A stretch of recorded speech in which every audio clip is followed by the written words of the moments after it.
Hello, everyone. Welcome to our Spanish learning adventure.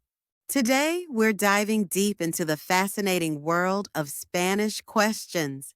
Learning how to ask questions is absolutely essential for conversational Spanish, and we'll make it super easy and fun for you. Don't worry if you're a beginner. We'll go slowly and clearly, making sure every word is understood. Let's start with the very basics. One crucial thing to remember in Spanish is the inverted question mark at the beginning of a question. This unique punctuation mark signals that a question is about to begin. It's like a friendly heads up. For example, if you want to say, "Do you speak Spanish?" you would write it as "Hablas español?" This inverted mark helps you prepare your intonation for a question. Now, let's talk about accent marks. All Spanish question words always carry an accent mark. This is incredibly important because it differentiates them from similar-looking words that have different meanings. For instance, que, without an accent means that, but que, with an accent means what? It's a small mark that makes a big difference. Another interesting aspect is word order. Unlike English, Spanish doesn't typically require auxiliary verbs like do or does. When a question word is involved, it usually comes at the very beginning of the sentence. This directness makes forming questions quite intuitive. We're going to cover all the main question words, one by one with plenty of examples. We'll say each English phrase first, then the Spanish equivalent, giving you time to process and repeat. So, let's look at the most common Spanish question words. First up, we have what. To say what in Spanish, you use que. For example, if you want to ask, "What is this?" in English, you would say, "¿Qué es esto?" Let's try that again. What is this? ¿Qué es esto? Pay close attention to the accent on the E in que, Next, we have who. For who in Spanish, we use quién. This is for a singular who. If you're asking about multiple people, you use quiénes. So, for a single person, who is your professor? Becomes ¿Quién es tu profesor? Let's practice that. Who is your professor? ¿Quién es tu profesor? And for multiple people, who are your friends? Becomes ¿Quiénes son tus amigos? Again, who are your friends? ¿Quiénes son tus amigos? Notice the es at the end for plural. Now, let's move to where. To ask where in Spanish, you say ¿dónde? This is a very useful word. For example, if you're looking for the restroom, you would ask, "Where is the restroom?" Which is ¿dónde está el baño? Let's say that together. Where is the restroom? ¿Dónde está el baño? Remember the accent on the O in donde. Moving on to when. When in Spanish is cuándo. This is perfect for asking about dates and times.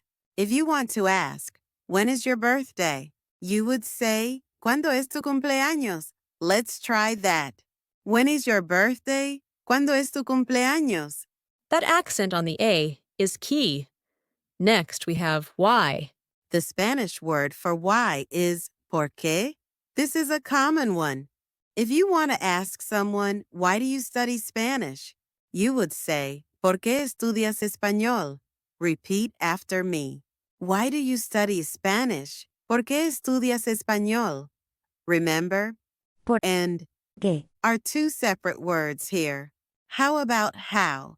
To say how in Spanish, you use cómo. This is probably one of the first words you learn. To ask, "How are you?" you would say, ¿Cómo estás? Let's try that again.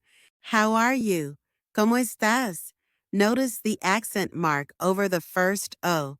Now, let's tackle which. You use cuál for singular and cuáles for plural. It's often used when choosing from a group. For instance, which is your favorite color? Becomes ¿Cuál es tu color favorito? Let's say that. Which is your favorite color? ¿Cuál es tu color favorito? And if you're asking about differences, like what's the difference? You also use it, ¿cuál es la diferencia? Let's try that one. What's the difference? ¿Cuál es la diferencia? Finally, let's talk about how much or how many. This depends on whether the noun is singular or plural, and masculine or feminine.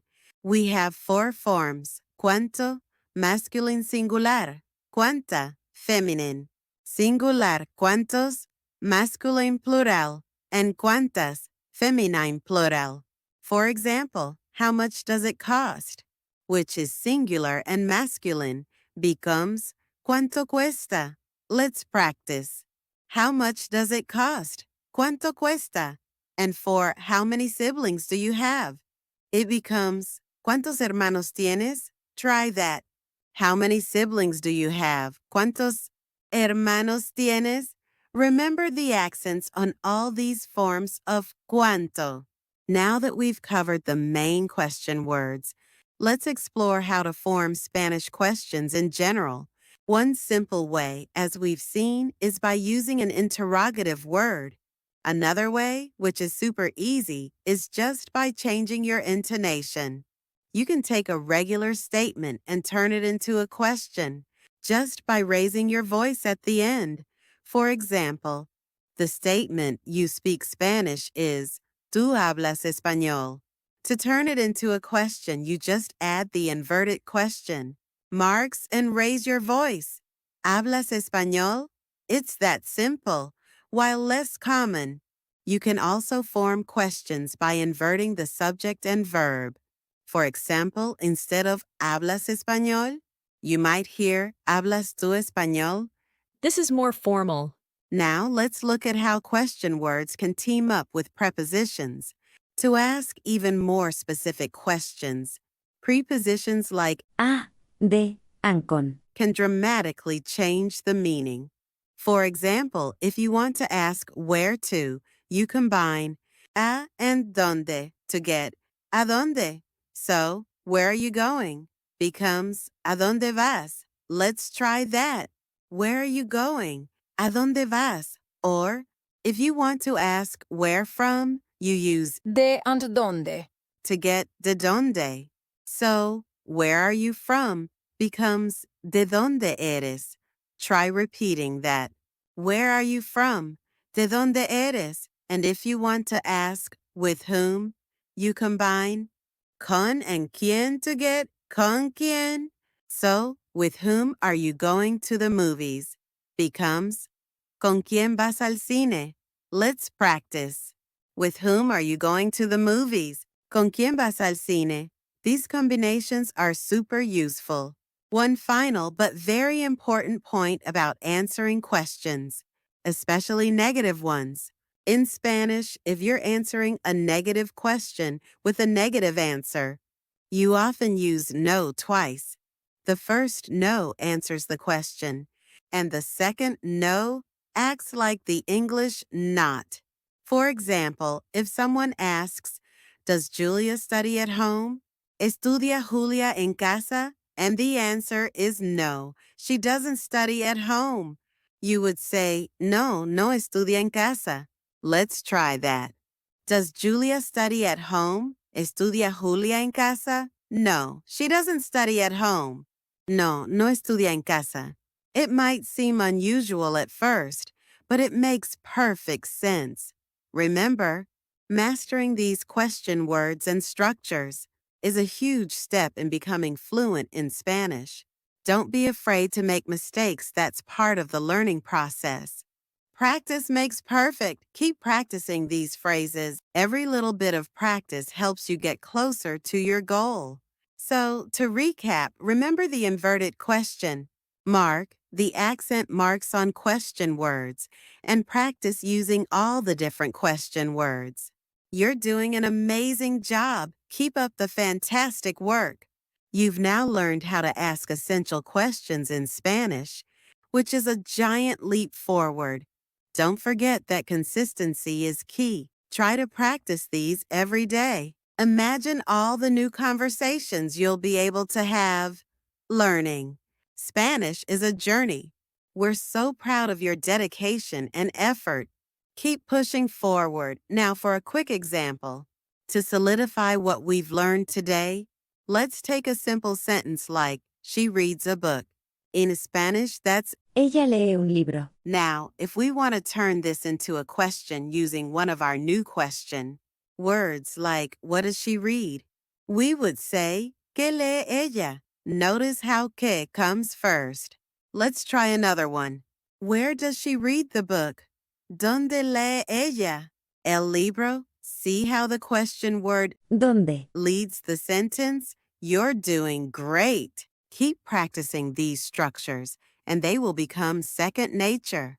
Learning a new language is a marathon, and every bit of effort you put in now will pay off immensely. Remember, the goal is not to be perfect, but to be understood.